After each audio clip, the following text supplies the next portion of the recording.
bismillah Soomaaliyay maalin kasta wax ka yaabiya ayaad ku arkaysaa social media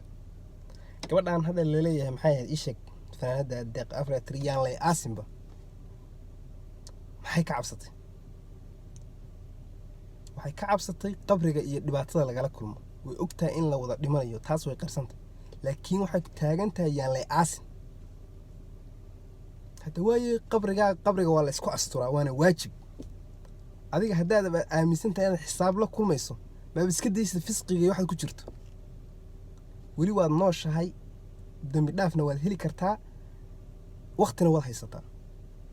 maxaa keenay inaad maanta adoo weyn oo 35 jir ugu yaraan waad gaadhisaa walaalay inaad maanta la soo istaagto social media yaan lay aasin dad Soomaalida codsi u dirsatay ehelkaaga codsi u dirsatay qofkee ka yeelaya